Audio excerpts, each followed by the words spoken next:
Білім ордасы адам баласының екінші үйі, алтын ұясы.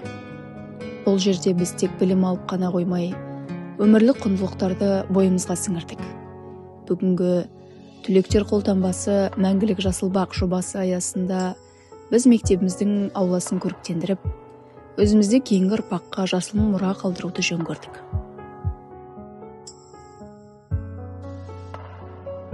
Біз осыдан 11 жыл бұрын бірінші сыныпқа келген едік.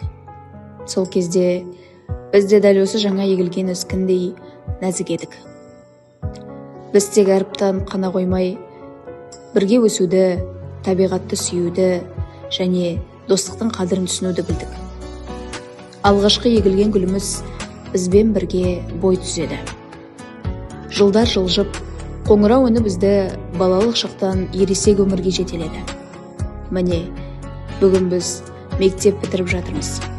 Біз үлкен өмірге қанат қағамыз, ал біздің мәңгілік жасыл бағымыз алтын ұямыздың төрінде қалады.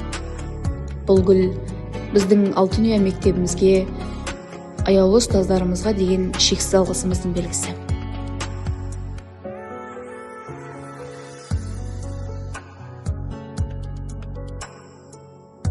Біздің мектеп бітіруіміз қара шаңырағымыздың 40 жылдық мерейтойымен тұспа-тұс келгені біз үшін үлкен мақтаныш пен тарихи сәт.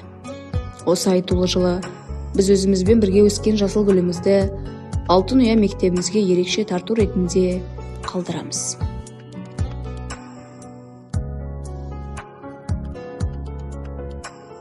Біздің таңдауымыз тегіннен тегін арша ағашына түскен жоқ. Халқымыз аршаны қасиетті ағаш санаған.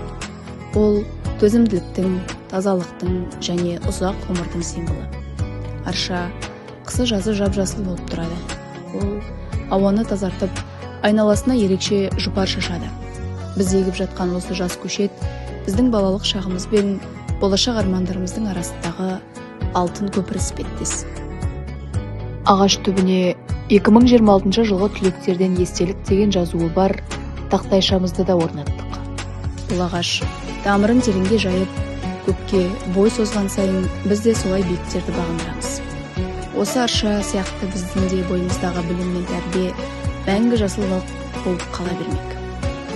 Біз де осы ағаш сияқты өсеміз, өнеміз және еліміздің гүлденуіне өз үлесімізді қосамыз. Қолтаңбамыз жасыл бақ болып жайнай берсін.